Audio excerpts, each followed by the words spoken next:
Well, tomorrow, Governor Kathy Hochul will join Transportation Secretary Pete Buttigieg here in Buffalo as they prepare to spend millions of federal dollars here from the bipartisan infrastructure bill.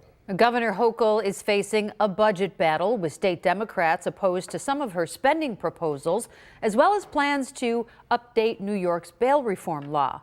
Fighting crime is a priority for New Yorkers, and in my one-on-one discussion with Hochul, she outlines her plans to fight for bail reform and new gun restrictions in this Two on Your Side original. I'm not looking to take away the rights of legitimate gun owners, and they should not think that I am. There are few topics that divide people in our state and our communities more than the issue of gun rights. We're focusing on preventing crime and making sure that people have the background, the training, and they've gone through a series of tests to make sure that they won't hurt other people if they have a gun.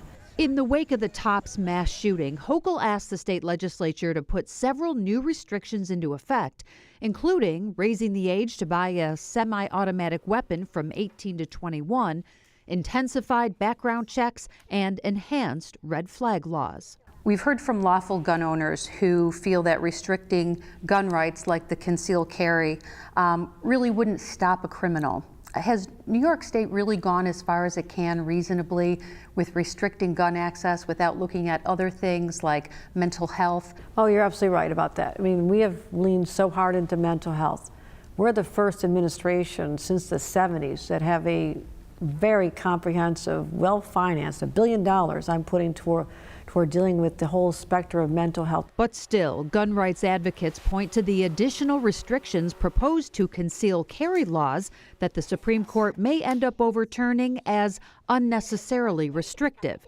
And on the issue of bail reform, Hochul supports the original law that removed the financial barrier for people who cannot afford to make bail. The size of someone's bank account should not determine whether or not they sit in jail or go home.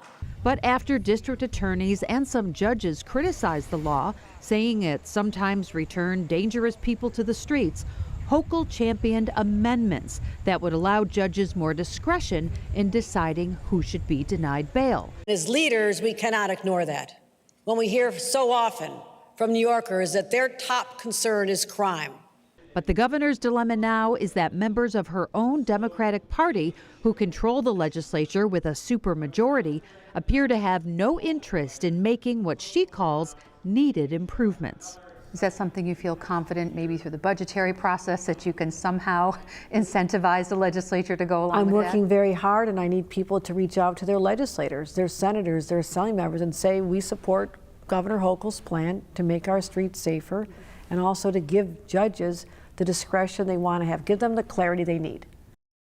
So let me get this right. The governor is for common sense bail reform, giving judges a little bit more discretion, but members of her own party, they're in the legislature, they have a supermajority, they're not necessarily with her on this. So what's going to have to happen there? That's correct. I mean, they're pushing back against those recommendations despite local district attorneys and judges saying that they're needed. So perhaps during the budgetary process, that's part of the negotiation. But as you heard, she's also asking New Yorkers to call their state representatives and let them know how they feel about it. And I believe there's been some polling also, recent polling, that said people are in favor of common sense bail reform. Yeah, absolutely right. That was in the Siena poll. So we'll have to see. This is kind of how the sausage gets made, right? So we'll see what the final outcome will be. In the meantime, you can see more of my one-on-one interview with the governor, including her comments on the new Bill Stadium. We talked about her proposed ban on fossil fuels for home heating, another